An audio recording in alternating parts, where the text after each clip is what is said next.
So Bill is back and he's amazing. We're going to talk about why half of the customer experience teams, groups, departments are about to die and what the other half is doing, because the market is bifurcating. Half of them are still doing journeys. And in Bill's view, which is quite blunt, if that doesn't change fast, a lot of those people will not have jobs anymore. But the other half, they are doing an amazing job of operating customer experience. So customer experience basically splitting into listeners and operators. And we're going to dig in today what it means and how to overcome that. As always, Bill is fantastic, offering a lot of expertise, and his AI Not KPI frameworks are going to be made available in his newsletter that we are going to talk about today. We're going to link it. This is an end-to-end conversation. You're going to enjoy it, but it's also a wake-up call. So if you're listening to this, please tune in to what Bill has to say. Listen carefully and look at what you're doing to remain top of the pack in that 50% of the CX teams that are actually transforming their business versus the back half of the group unfortunately in this world, that are not moving the needle anymore. All right, my guest today, again, Bill Staikos. He is back. Obviously, like, you know him from his customer experience work as maybe like an exec, as an advisor. He's now the founder of AI Not KPI, one of the most sought after newsletters if we look at the stats from Substack recently. We're going to talk about it today. Yep. But like, he's been doing for like over 2 decades work across financial services, consulting, technology, and led global transformations from BNY Mellon to holding senior roles at American Express, Freddie Mac, JPMorgan. Like, Medallia was one of the companies that I know him from. He's named LinkedIn Top Voice, and I believe he still is on global CX. Bill, you've changed your approach completely now. AI is the talk of the town, and yet it's still the same expertise that you're bringing to companies. This is the second podcast we're doing.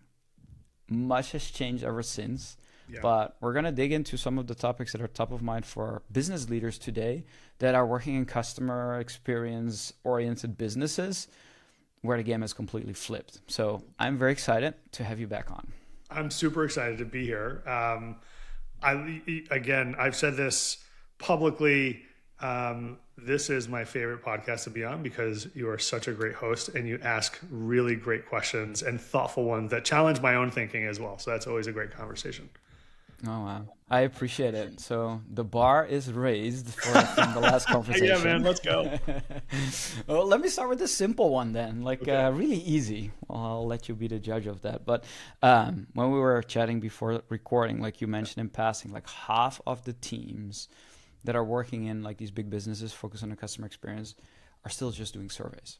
Yeah. So that's the negative way of saying it. But the reality is the other half are not, and they're doing something different. So maybe let's start unpacking there. What's going on today? Why are still so many people still backward looking, just analyzing surveys? But what's more interesting, like, what is the other half doing that the bottom 50% should actually be doing? So, I think the best way to distinguish that, Joachim, is thinking about it more as a listening function versus an operating function. I think that to me is the biggest distinction in that bottom versus top 50%, right? So if you think about it for like a long time, right? CX, and unfortunately CX became synonymous with surveys over the last 20 years for a couple of obvious reasons we can get into, but it was like surveys, dashboards, closed loop feedback, reporting out on a monthly basis. Obviously NPS was and still is, frankly, like a big part of the work. I mean, some of that is still valuable. I'm not saying that it's not, but it also, I think, trained leaders and companies at large to believe that knowing more about a customer was the same thing as doing more for the customer.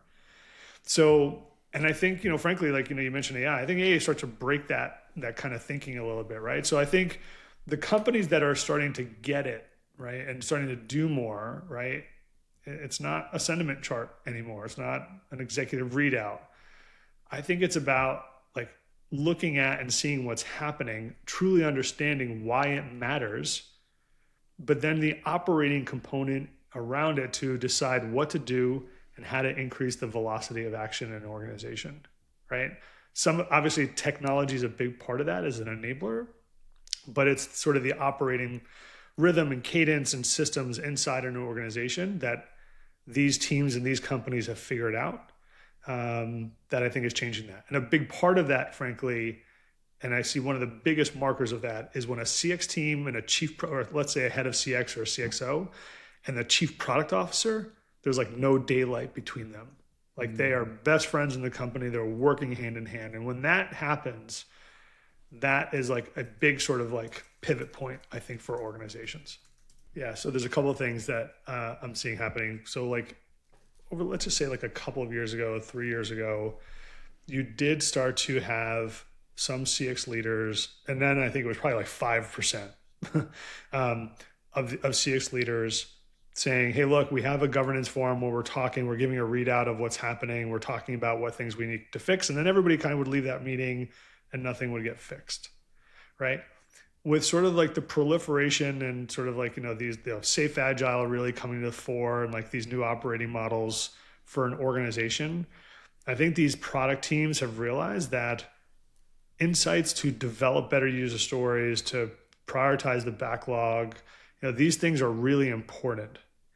And, I think it's the CPO that has been driving a lot of this and bringing the CX leader in versus the CX leader pushing it. But nonetheless, now you've got these insight teams like joining like quarterly PIs as an example, right? And they're talking about what they're hearing and what they're seeing and how does that relate to the things that those developers want to be building over the next, X number of sprints. That's like step one. And that I think started happening a couple of years ago. Obviously with the advent of artificial intelligence and being able to not only bring together disparate sources of data together differently, now all of a sudden you have really smart CIOs saying, wait a second, we've got all this data. Like, let's start bringing it together in more meaningful ways. I need to bring in my head of CX. Again, I think that's those were like special CPOs and special CIOs, but like those conversations were a pull. Now kind of what I'm seeing as well is, again, so like, let's just say that went from like 5% to like 25 or 30%, right? Now I think one of the differences is CX leaders are saying, wait a second, I've been doing surveys and life cycle stuff, journeys, et cetera, for a long time. Like we've got a massive amount of data here, a massive corpus, right, of information and insight. And we have all this data coming through the contact center. We have all this data coming through sales, all these other, digital. Why aren't we using this and kind of layering sort of artificial intelligence on top of it to make better decisions more quickly? Now that is like the new 5%. So that 50% of the positive side, right, or the non-survey only side, I think that piece, is the 5%, and like the rest is now sort of the makeup of the other half. So I think the thinking is now evolving, and I think CX leaders for a long time have been like, yes, it can't be about surveys. We want to, you hear a lot, we want a seat at the table. I think now they realize that they can have a seat at the table, whatever that means. But like, it's because you have so much rich context that you can add value to the conversation now. And I think there's a lot of smart CX leaders that are seeing that and taking advantage of that. So I want to come back to the data piece and unpack that a little bit more in depth. Like give people some language around this, because like that's another problem that I'm seeing. Like we don't have the right vocabulary to speak that. But let's come back to that in a second, because what are the qualities of the 5%? What are the qualities of those people that do make the leap, that are able to make the step? Yes, you mentioned they have to be incredibly smart, but I think like that's a qualifier that all of them listening would say like, that's me. So what are the things that they do differently, or what are the qualities they have from their experience, from how they're wired, that would allow them to actually do this? So I think that I think the skill set is different. I don't think it's like people who have come through the contact center or grown up in CX. I think that the individuals, maybe they were developers in a past life, right? You've talked about this concept. I shamefully stole it from you. This concept of like the CX engineer, right? Like I first heard that from you, right? Like a couple of years ago, even. I think that there's this space where, and I was talking to someone actually just yesterday where they were an engineer and they went into this space, at some point, like, 5, 6 years ago. Like there's now like there's skill sets and talent moving into the CX world. A lot of that may be driven because of sort of the proliferation of data, that there's a new literacy in that leadership's kind of toolkit. And I think a lot of that is because of like how businesses have evolved over the last, let's say, 5+ years. Technology has evolved over the last 5 years. And I think leaders above sort of like that CX leader are also looking for different talent and different ways of thinking too. So for me, I think it's the core skill set where they started off. Especially the leaders that kind of see what they have access to differently and how it can plug into an organization. It's not your traditional kind of CX folks. It's people that come out of sort of like very data heavy or have a lot of data literacy, but also maybe even like past life CX, like engineers in other parts of the organization, but really had this like affinity to the customer and wanted to start doing that work. And also, I think leadership generally wanting something different for their organization and looking for different talent and new ways of thinking about it. Because, even like the CEOs and the C-suite, they're like, I don't need surveys anymore. I've got tons of data across this organization that we're starting to bring together in a meaningful way. And I need someone to understand it and help me think through like, how do I use this to improve the experience, but also achieve our strategy? So if I'm in that leadership team and I look at my current CX leader and I see like he or she actually came up all the way from like the survey world and then making the ranks, like, should I immediately think like that's a big red flag and I am not going to be in a position to achieve what I need to achieve? I think that you need to, I think that's a good question. I mean, like, I don't want to put anybody in a rough spot, but like, I think if you are like, let's just say you're a CMO, maybe you own sort of the customer experience function. One, I think you should be looking at your talent anyway, and who's got the talent to kind of lead the organization forward in a way that the business wants to go. So as a leader, you should be thinking about that anyway. But yeah, I think that you should say, is this person like very like just I want to do surveys and personas and like the things that we were doing 20 years ago, or is this person talking in a way that is very different than what I've heard or I've seen even in other locations?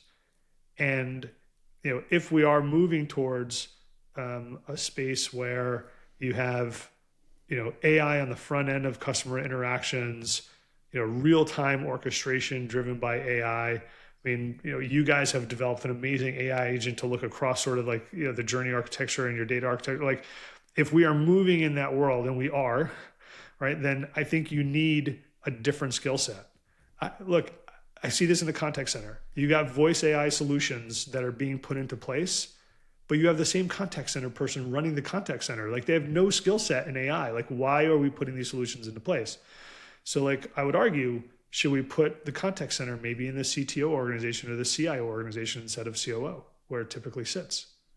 Right? Oh, like, are you seeing companies actually do that, make that move? Not on the contact center, but I'm like, I've got a question, like, is the same skill set going to get us from point A to point B? And I don't think that it's going to. Or is it those 5% of leaders that are thinking differently, who are leaning in and learning, who are building and using these tools themselves to create, right, let's just say, and understand the power of it and the importance of it? Like, are they doing things differently inside or outside the organization where you can say, that person really is thinking differently. They're not thinking like a traditional CX leader or a contact center leader. And we want them now to be leading these types of initiatives. So basically what you're saying is, and it's I like this point of view because it's slightly different than what I'm hearing many people in CX and business say, including myself. Is like, hey, you have to be closer to the business, right? You need to talk revenue, you need to talk cost, you need to talk margin, rather than satisfaction, effort, and promoters. That's one thing. But what you're actually saying is another. Is saying, no. You need to have vocabulary that helps the business understand. You can pull all these different data together so that we can actually work better on the customer experience. So it's a data vocabulary that's missing more so than the business acumen.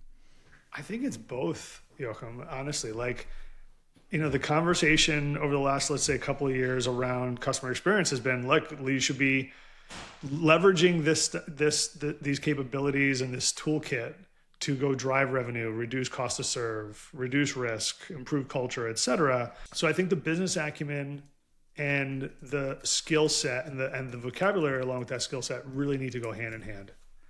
And I think that is a really big differentiator now, right? Like a couple of years ago, Joachim, we were talking about like, hey, using this toolkit to drive revenue and reduce cost. I think that still has to be part of that. You can design experiences, that drive revenue 10%, let's just say. You can do that. But you also need to be able to understand the tools available to you today to do that more efficiently and more quickly and increase the velocity of change. The way you would hear this play out like a couple of years ago would be like, okay, sure, we're going to talk about the business impact.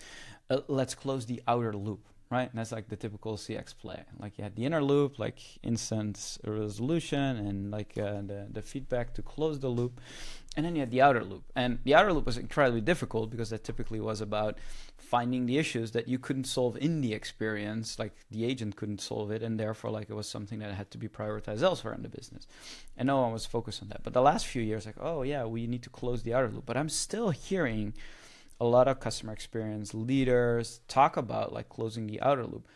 But I'm also not seeing like that is actually like the right way of talking about it anymore. So what is actually like the right way to, because the concept is correct. It's like there is all these issues that happen upstream in the experience. You need to address them. So to reduce your cost or like increase the capability to build revenue, fine. But like, how would you do outer loop without mentioning it? Like, what is some of the language that you're using or you're teaching those leaders to help to actually like move the needle? So I think, so a couple of things. One is from an inner loop perspective, and I don't know if you purposely teed this up because I just put this out in the newsletter I haven't. last week. So, okay. So I actually kind of rethought the Bain sort of closed loop feedback model because there's two loops, right? Inner loop, right? Inner loop is customer gives me feedback. I reach out to them, apologize, and try and make it right. Outer loop is I take these themes and I go do and help kind of resolve the root cause. Right? Yep. So I think there's two more loops, especially now given sort of the advent of artificial intelligence and where we're kind of going with all of these, these tools. Is one is the orchestration loop. So how are we leveraging AI to actually go and make a change in real time? Right? Number one, that's the third loop. The last loop is a learning loop.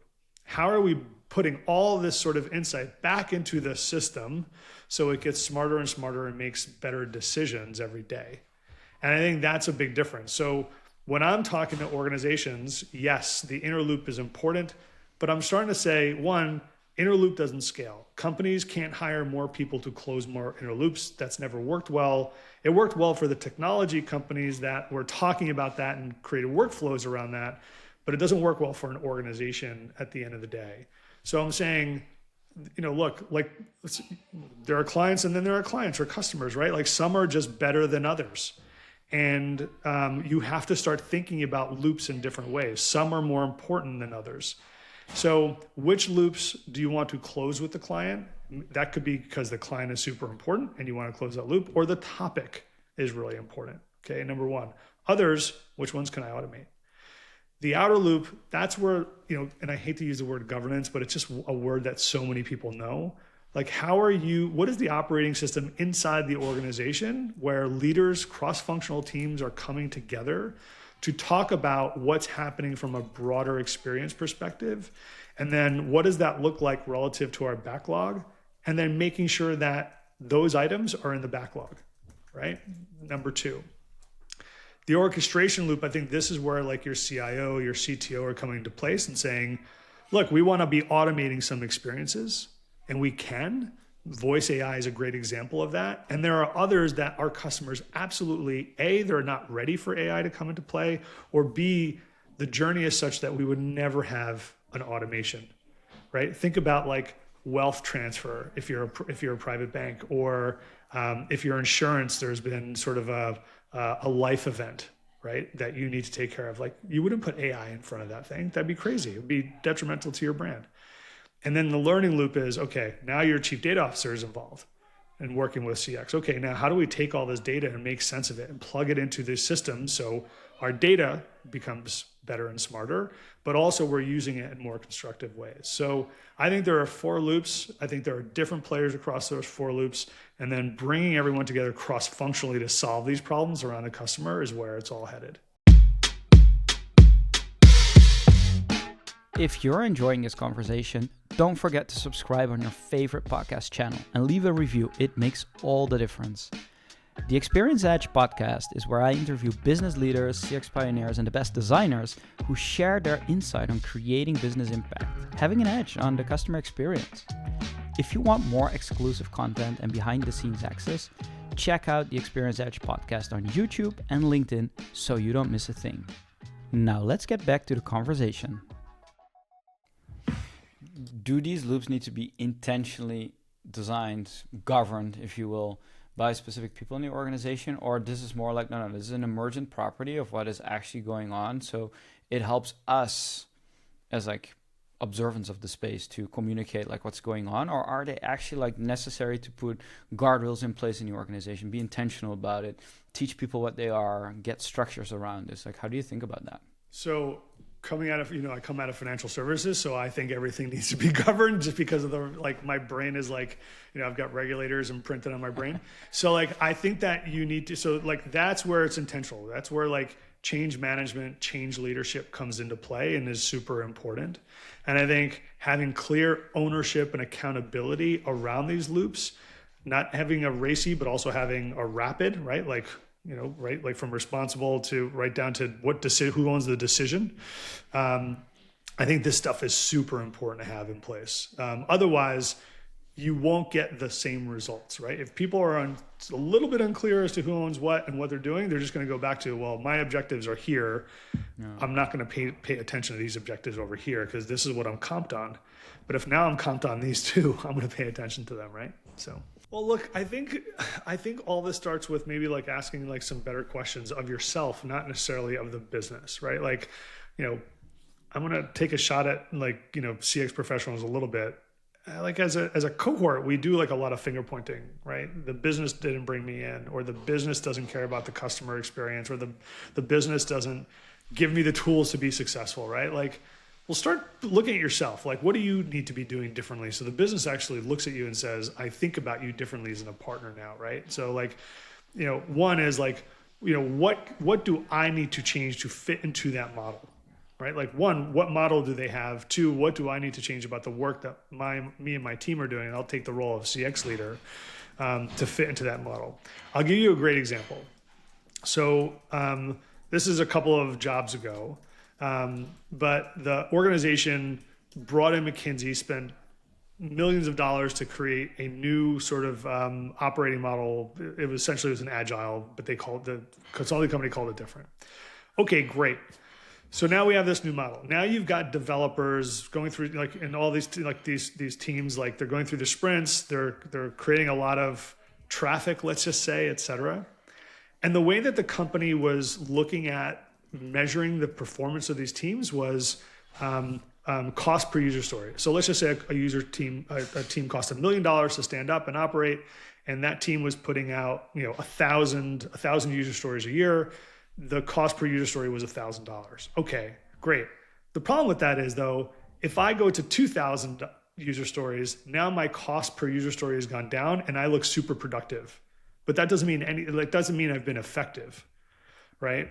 So in that instance, I was like, well, the work that I'm doing, like, how do I maybe rethink this and talk about like a better way to do it? I went to the CPO and said, what would be interesting?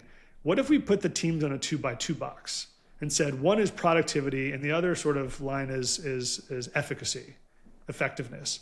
And what if effectiveness was customer experience, whatever the measure was at the time? And he's like, all right, Bill, let's go look at the data. Then we kind of plotted all these teams on the 2x2, and we realized that there were some teams that actually were low, but super ineffective. They were just creating user stories to look great and not lose their jobs, right? There were other teams that were low, but super high, delivering great value for customers. We started looking at what makes all these teams different. And we started looking at like real performance issues within these teams and skill sets. That was enough data for the CPO to say, I need to start looking at my teams this way. But it was me looking at his model and saying, what could I change? Or like, how do I think about it?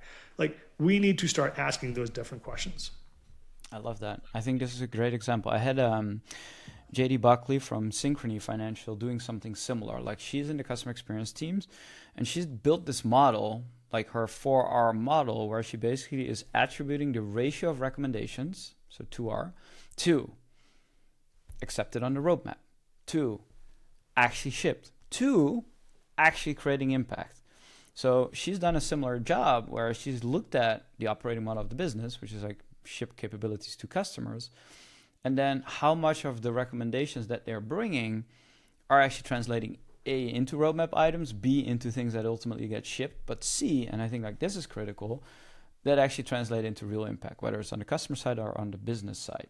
And obviously, like, it's a funnel, right? So the ratio goes down. But that attribution model is, I think, like a very smart way of saying, like, and here's how we're tying things together. There's a big difference between raw data. It's like, okay, we have feedback. Customers are frustrated about that. That's not a recommendation, right? That's a signal. So those signals turn into like context, like where in the experience break things down, and then go into like actual intelligence. It's like, what do we prioritize? Like, what are the opportunities we're seeing? Like, what is actually going in the roadmap, so that ultimately we see impact. So we have like this whole data lifecycle from like signal to actually putting it in context to getting intelligence, which is in my mind is always like 2 steps. Yep. Then we go into impact, and that is like closed loop, if you will, like 2.0, yeah.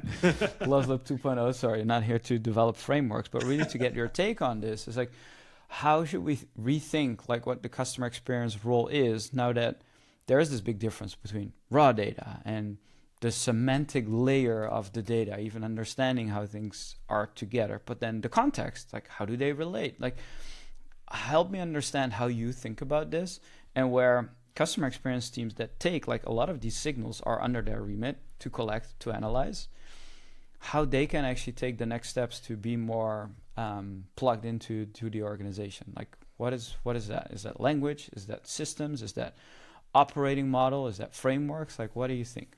I think this is where I think the role of CX is just becoming harder and harder. Like, I go back to like the skill set piece.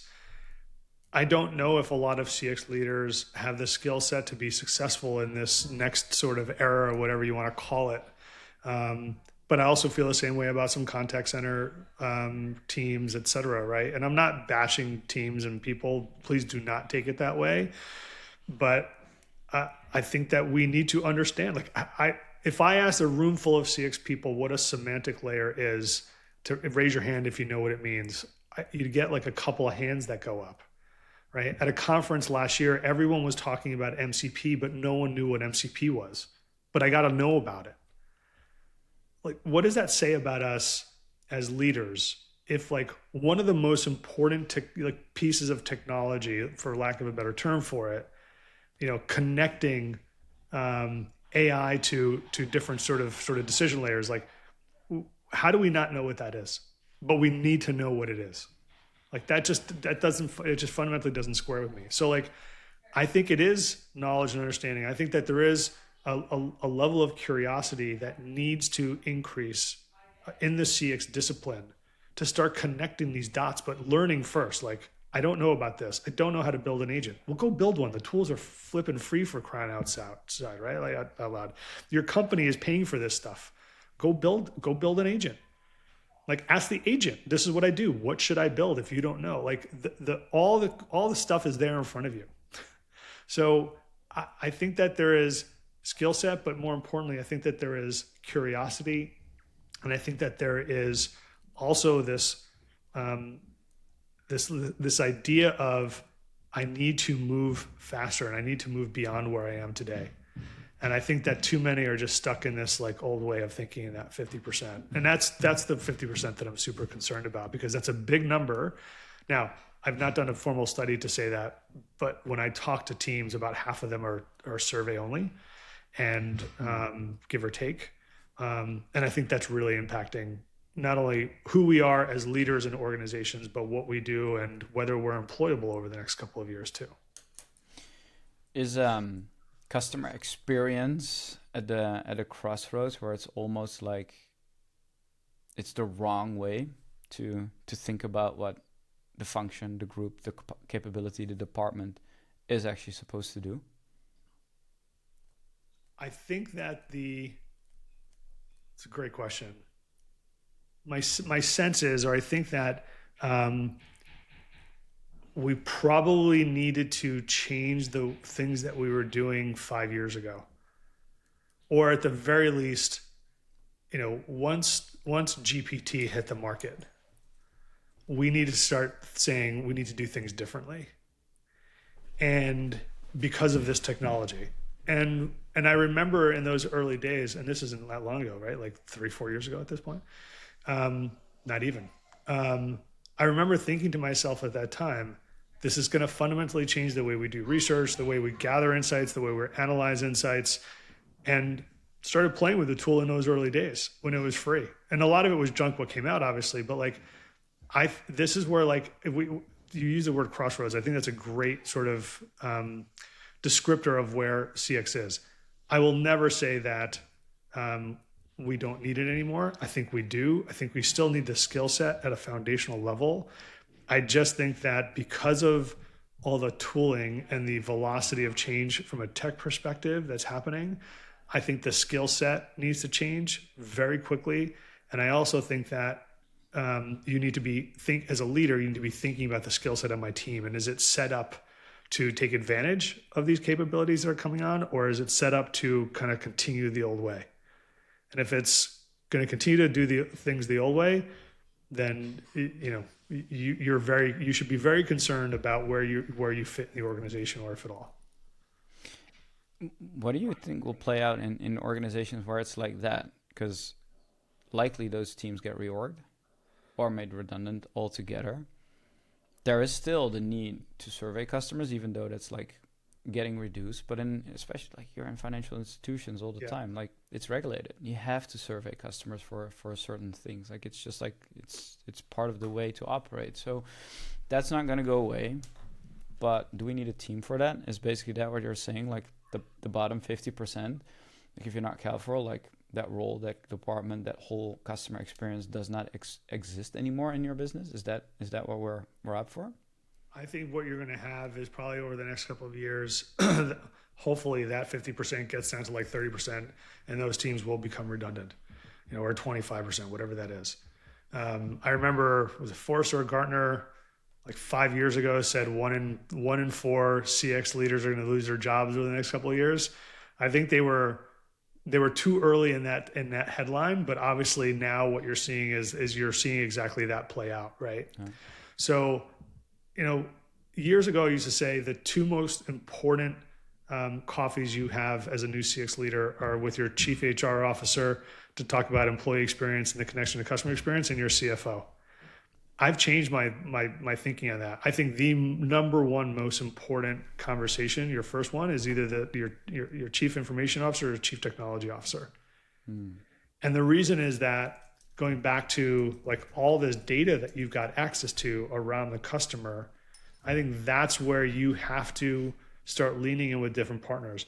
I'd even go so far as the future CX team, if one exists, will exist in that CIO organization or this chief data officer organization, and one of those two.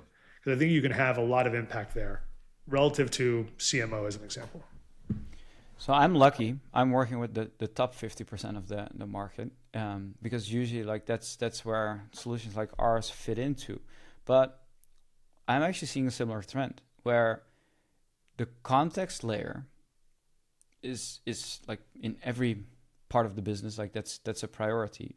But the customer context, like that means so many different things still today. And I think like building that intentionally, that's where actually like the difference will be made for not like for the customer experience team specifically, but like for the business as a whole. So I'm seeing it bifurcate in two directions. One is like individual customer context. So when Bill calls, we know everything about Bill, and like we truly can service him, and we'll put him in touch with the same person that has handled his case the last time. And all of that is like still great. And they will have like not 5 systems, but just one to look at. That's a big push that's been going on even pre-AI, like that was already like happening. Now we're having the the capabilities to do the internal context layer. And I think like that's the other piece of it. So the context layer that unites product CX, but also ties in marketing, service, policy, like the different teams. The ones that are building that, whether under the hood of the CTO, under the hood of the CIO, that's actually what's fascinating. But it also requires a completely different perspective on things and a mandate from the top. My question, like, what are you seeing the successful organizations, from your point of view, what are you seeing the most successful organizations do about it? Because let me give you one perspective to maybe counter or build on. It can be, again, the same as like journey management was before. It's like, let's map it out, let's build it out, let's connect it all. Like, that's not usually the best setup, but you got to start somewhere. So what is actually like the best place to start, and how are you seeing the best teams that you're working with start to build this? And I'm focused on the internal piece mainly, because like that's, I think, like the new battlefield now that AI is actually allowing us to do it.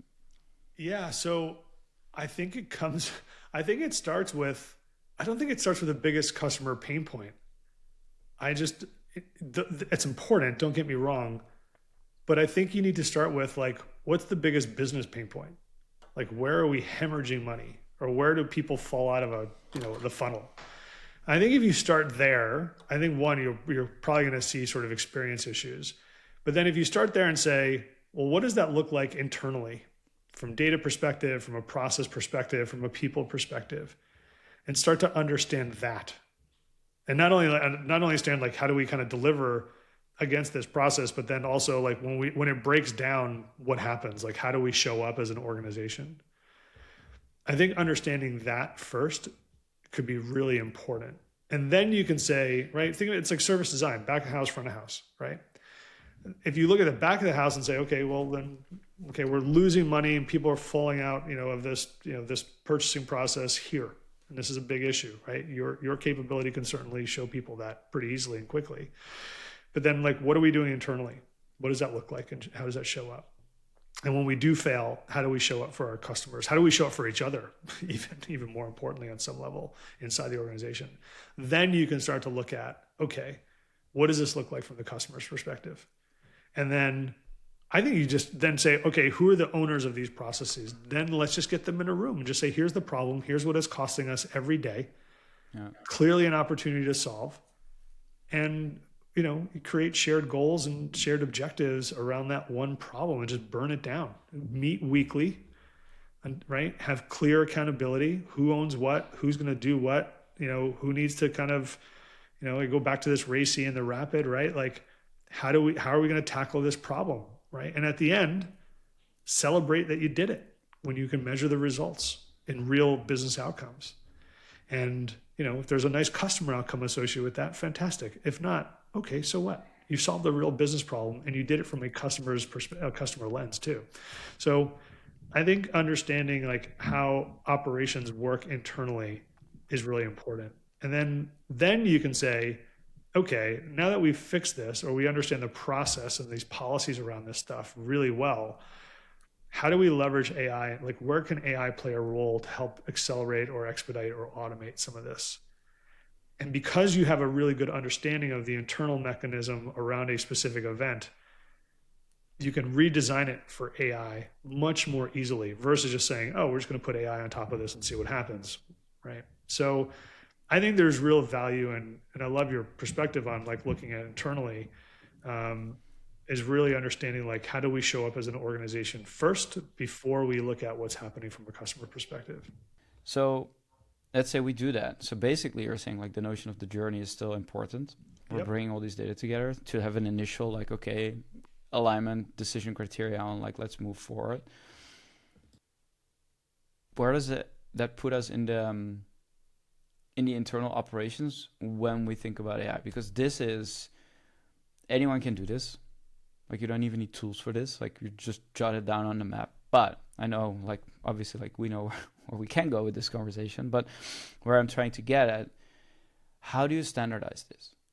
Because this is the fundamental question for many businesses. It's the logical solution. It makes a lot of sense. And yet we're not able to pull it off. Is it now different because AI is there? Is that true? Is that why now we have to double down on it? Is that how you're seeing it? Or what are we missing? So there's a couple of things. This is such an important conversation, man. There's a couple of things. One is I'm a big believer in culture is what you reward. So if you don't have the reward mechanisms around people getting together to solve real problems for the company and not just be worried about their objectives and their goals and how they're paid, you will never come out of the gate on this. You just won't.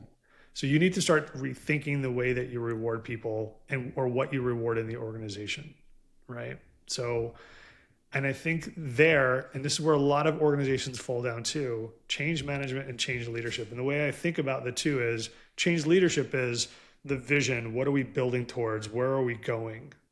Change management is, okay, what is the talent we need to get there? Who's on the team? What do they need to be doing? How does that relate to their individual job today? How does their job change as a result of this stuff? And I think a lot of companies just do a poor job of change management and change leadership, but it's foundationally one of the most important skills and frankly function, if you're lucky enough to have a function like, or functions like that, to have in an organization. But I go back to like, is your culture set up and are you rewarding the behaviors that even create the opportunities to have those conversations to begin with? If you don't, then I would go back to the recommendation of go find a business problem that is also like a customer problem, right? And if you can show that win, have your CEO talk about it at the next all hands. Like what people that it wasn't part of their day job, but they were like thoughtful and intentional enough to come together to solve a real problem and look at what they achieved. That then start to model that behavior more and more. I think that would be incredible to see more of. In your closed Substack, I think like you're doing a great job in actually building the tools to pull this off, because a lot of it in theory sounds great, like I said, but you got to do it. So when we think about it, so one is incentives, the other one is actually like building like a customer win that actually travels all the way up to the CEO, that is about storytelling, that's about understanding what to say, what to put in your deck even. Yep. Like you're having a lot of those tools in your toolkit, and I think like they're phenomenal. Like everyone should have them. But like if you can pick one or two that literally map onto this, like what have you learned and what have you created? Like to just give people a sense of like what that looks like, how you actually do this in practice. So I just thinking about the most recent example, talking about the 4 loops model. And again, like all I did was take a 25-year-old Bain model and nothing against Bain and just evolved it, right? Just to make it, have it make more sense, at least for me in today's day and age. Yeah, like I talk about what the 4 loops are. There's obviously a free version of the newsletter. Talk about like what that can feel like and look like inside an organization. But then if you're a paid subscriber, I'm giving you different artifacts in terms of just a little level deeper, like what they are, how to think about them, 90-day kind of plan, how to like structure a workshop around this stuff. If you're a founding member, which is a little bit more of a financial commitment, you get the implementation plan in a PowerPoint. Well, it's a Google sheet, Google Slides doc. The intention is like, I'm not putting this stuff into PDF because I want you to go use it and I want you to go say, okay, I'm not copy and paste. Please, I'm hoping people don't do that, but like I at least make it their own and say, here's how I can fit into my organization to use these tools. So yeah, every newsletter for paid subscribers also comes with a prompt pack. So I want people to be, I mean, this newsletter is literally about going from survey only to AI forward, right? So like I'm putting in prompts that people can put into whatever their corporate version of ChatGPT is or Claude, whatever you're using, and then be able to kind of build more. And I think that's also another important point. So I'm pretty proud of that one in particular. The other things in terms of like, you know, the data architecture, you and I have talked about sort of the pyramid, you know, how to think about implementing that. That's something I'm really proud of. And I've used that in so many different conversations as an operator. And that's very much, it just easily resonates, excuse me, with leaders. So like, there's a couple of things in there I'm proud of. But to the point, like the first year alone, when I left the company I left last August, I started building these artifacts. There are over 460 different artifacts that subscribers will get over the course of just the first year. And I'm already starting to think about like year 2 and what are those artifacts. So like there's a lot of content there that I hope is going to help people literally do that work and really be able to build things forward. So yeah, there's a lot of like hands-on real things that you can use rather than like theoretical frameworks, which I appreciate. Like one example I really like is that you have a certain way of like framing an outcome, which goes all the way back to like finding the evidence that was backing that up and really understanding like which capabilities we've shipped, or how that turned out, where in the journey that was. And we actually like tried to give that as a skill to one of the Dado agents, and it worked phenomenally well, right? It really looked at like across this framework, like where is actually like the signals that the only thing you input is like, what's my goal? And it looked at all the metrics, it looked at all the journeys, it looked at all the insights, and then it says like, here's how you build the executive narrative. So I think like for people listening that are truly AI forward, right? Just make sure that you have that context layer in your LLM in there that has the customer experience context, that has the customer context, so that you can use these tools, because this is what like the modern version of customer experience operations, AI forward or AI native operations should look like in many of these businesses. And it's here already. It's just like unequally distributed, I guess is the right way to say it.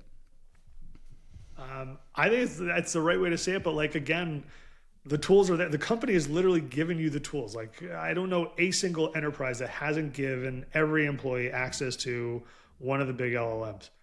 Right now, is it connected to data? Today, most companies haven't done that. Can you start to do that? 100%, right? Like, start thinking about who are the people I need to bring in, who are my partners in the business to help me think about what is the context layer? How are we thinking about it as a business? How do I hook into that? How do I add to that creatively? You know, these conversations are easy to have. You know, just go buy someone a coffee. Get out of your office or get out of your cubicle or whatever you're sitting in. And just go say, hey, I've got an idea I wanted to run by you, and I think you've got the answers. Like, that's an easy conversation to pick up.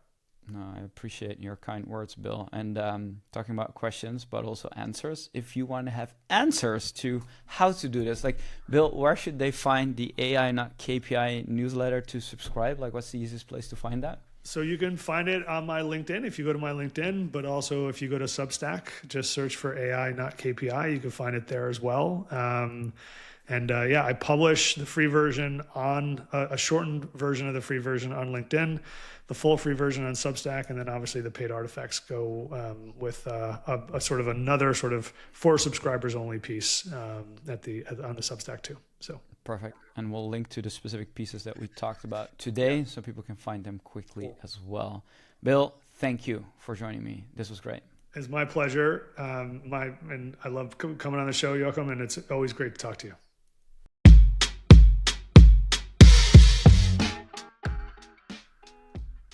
All right, and that's it. Thank you so much for listening. If you found this valuable today, don't forget to subscribe to The Experience Edge on your favorite podcast channel, leave a review, and share it with your team. I'd be delighted. Today's episode was brought to you by Dado, the AI journey management solution for enterprise. To have an edge on your business strategy and to know why your customers do what they do, visit dado.com and explore more resources to accelerate your customer experience game. And remember, the journey to creating customer-centric impact never ends, and here's always a new edge to discover in doing things differently. Next week, new episode. Until then, keep pushing the edge and stay inspired. See you in the next episode.